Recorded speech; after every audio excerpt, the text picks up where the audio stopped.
Match fixing करून आमदार अपात्रतेचा निर्णय, राऊतांचा आरोप. मॅच फिक्सिंग असती तर ठाकरे गटाचे आमदार अपात्र झाले असते. राऊतांच्या आरोपाला शंभूराज देसाईंचं प्रत्युत्तर. ठाकरेंनी खुशाल निवडणूक आयोगाकडे जावं, निकाल चुकीचा वाटत असेल तर त्यांनी दाद मागावी. लोकशाही पॉडकास्टमध्ये विधानसभा अध्यक्ष राहुल नार्वेकरांनी निकालानंतर दिली प्रतिक्रिया. निकाल चुकीचा वाटत असेल तर उद्धव ठाकरेंनी सुप्रीम कोर्टात जावं, गिरीश महाजनांचं उद्धव ठाकरेंना आव्हान.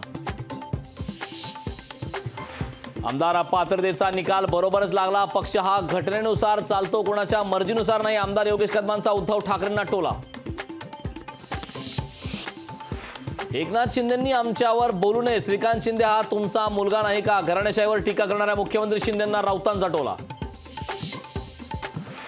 इतर कार्यक्रमामुळे अजितदादा बैठकीला येणार नसतील. मुख्यमंत्री शिंदे आणि फडणवीस अकार्यक्षम असल्यामुळे अजित पवारांना राज्य सांभाळावं लागतंय. रोहित पवारांचा अजितदादांना टोला. मुख्यमंत्री एकनाथ शिंदे अचानक नाशिक दौऱ्यावर. मुख्यमंत्री राष्ट्रीय युवा महोत्सव कार्यक्रमाच्या तयारीचा घेणार आढावा. पंतप्रधान मोदी उद्या नाशिक दौऱ्यावर. मोदी लोकसभेच्या प्रचाराचे रणशिंग फुंकण्याची शक्यता. राष्ट्रीय युवा महोत्सवाच्या कार्यक्रमाला पंतप्रधान करणार संबोधित. शिवडी नावाशेवा अटल सेतूवरील वेगमर्यादा निश्चित. अटल सेतूवर ताशी 100 किलोमीटर वेगमर्यादा. प्रकल्पाचं शुक्रवारी पंतप्रधान मोदींच्या हस्ते होणार लोकार्पण. ठाकरे गट जातो तिथे मोदी दौरा करतात. हिंमत असेल तर मोदींनी मणिपूरमधील राम मंदिरात यावं. राऊतांचा मोदींवर हल्लाबोल. गंगापूरचे भाजप आमदार प्रशांत बंब यांच्या कार्यक्रमामध्ये पळवल्या पेटा. उपमुख्यमंत्री देवेंद्र फडणवीसांच्या उपस्थितीत ठेवला होता कार्यक्रम. नवमल्लिकांच्या जामिनात वाढ. मलिकांना 6 महिन्यांचा वैद्यकीय जामीन मंजूर. मलिकांना सुप्रीम कोर्टाचा दिलासा. शिर्डी साईबाबा संस्थानला अयोध्या राम मंदिर सोहळ्याचं निमंत्रण. साई संस्थानचे कार्यकारी अधिकारी यांच्याकडे निमंत्रण सुपूर्द.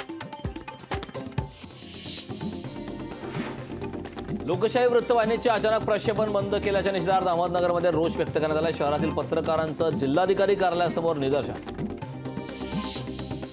मराठा आरक्षणासाठी बीडच्या आष्टीमध्ये ट्रॅक्टर रॅली. ओबीसी मधून आरक्षणासाठी मराठा समाज बांधवांची जोरदार घोषणाबाजी.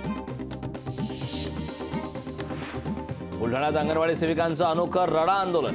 राज्य सरकारच्या प्रतिकात्मक पुतळा ठेवून अनोखा रडा आंदोलन. डीपीडीसी निधी संदर्भातला पुणे भाजप आणि अजित पवारांमधला वाद मिटला. डीपीडीसीतील सदस्यांना आता 1.25 कोटीचा निधी मिळणार. महायुतीचा पुण्यात 14 जानेवारीला पहिला संयुक्त मेळावा. मेळाव्यात अजित पवार पदाधिकाऱ्यांना मार्गदर्शन करण्याची शक्यता.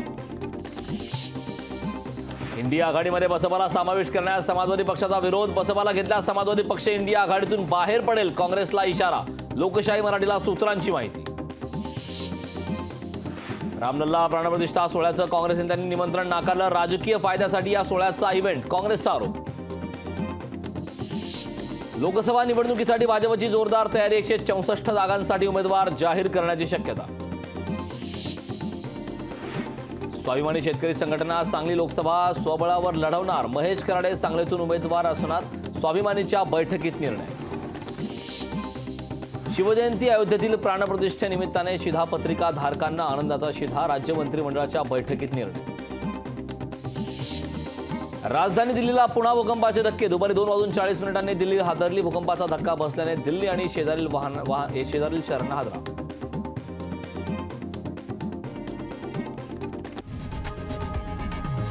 लोकशाही मराठी ऐका, पहा, जागरूक रहा.